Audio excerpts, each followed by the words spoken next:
What's going on in your brain these days, man? What's going on? I wish I could describe to you what's going on in here, but Right. it's everything I've ever wanted right now in the place that I wanted to be. So there's zero complaints. Yeah, I mean, perma-smile, huh? Pretty Ah, much. everything. Pretty much. And what was that moment like for you at that press conference, Joe? Yeah, it's one of those things, right? You think you have an idea what that's going to look like, and you have whether you have a speech prepared or, and then when you get up there and it kind of all hits you, right? I'm so fortunate for the opportunities that I've had in the places that I've been, and the unique element of this place is I've worked here, so I know how important the people are, and I know the city, and so it really, I mean, we had a staff meeting right before, and I got just as emotional talking about Buffalo, and then I go up there and I'm like, okay, you know what, maybe I got it out of the way, and get up there again and I think about Buffalo, and it gets me again, and so. It was obviously an incredible day yesterday. I'm extremely grateful for the opportunity, but I'm so grateful for where I get to do it. Yeah, I bet for sure. And before we get to the here and now and the immediate future, I kind of want to rewind here a little bit. So, did Sean Payton give you your first start in the National Football League? Right, He with did, the Saints, yes. Joe. He just found who connected you with Sean Payton? So he's actually the offensive line coach now in New Orleans. He was a coaching assistant, Brendan Nugent, and Mhm. he was getting promoted to the assistant O-line coach. And I was a graduate assistant at Penn State, and Nugent actually was one of my coaches quickly at William and Mary. Right. And so I remember I interviewed down. It was 2017, Valentine's Day, 2017. And next thing you know, I was got an opportunity to get, like I always talk about, I got my master's at Penn State, but I got my doctorate. I don't actually have a doctorate, but I got my doctorate in New Orleans, and getting to work for him and completely changed my career.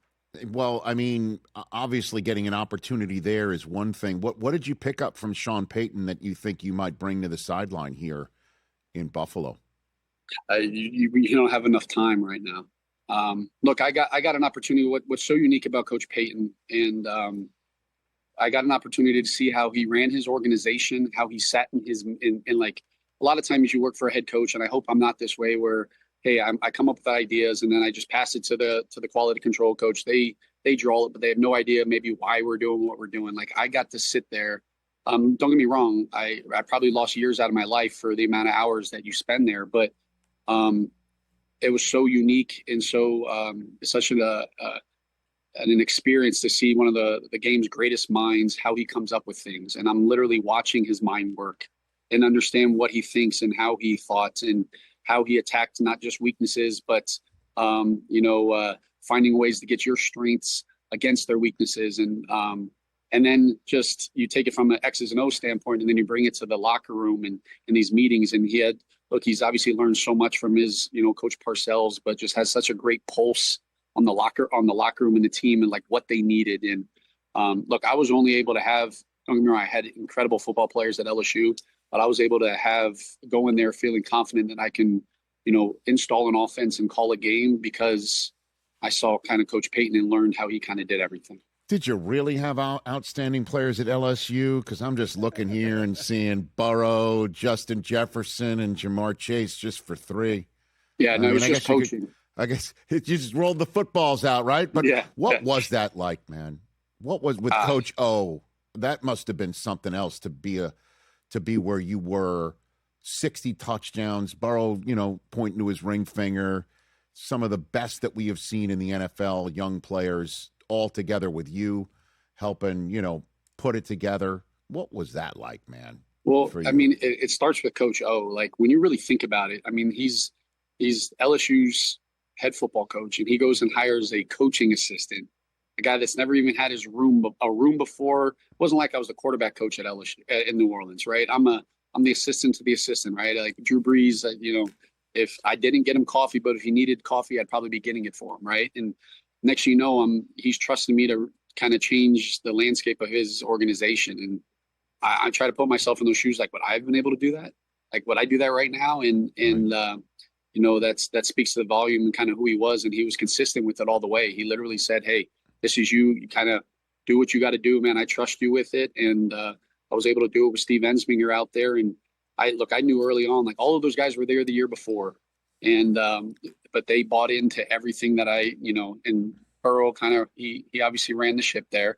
But once you got a feel of kind of who they were and they tasted a little bit of success and felt the newness and the energy, I could have called anything and they would have made it work. Well, I mean, you could have called anything, and blamed it on Coach O because no one could understand him, right? Like, were there ever times when you're just like, come on, say that again, Coach, because you couldn't understand a word he was saying? Joe, if you want me to be honest, Please. when Coach, I got a text from Coach O, was like, hey, I'd love to talk to you about, an opportunity down here. And I remember Googling what's the polite and correct way to ask what on a consistent basis. Because I was really nervous of it. I watched a couple of his press conferences, but then once you're around Coach O, man, exactly what he means. He says what's on his mind, but I was really concerned about that because, I mean, he's Louisiana, and this is me living in New Orleans. But look, I have so much love for Coach O and who he is, and he that's who. But I still don't know what that answer is. Fortunately, I was able to pick up a couple of his words, but it's the truth. That is so funny. Hey, you made it all the way to the end. Thanks for that. Check us out every single day streaming live on Disney Plus and the ESPN app 12 to 3 Eastern.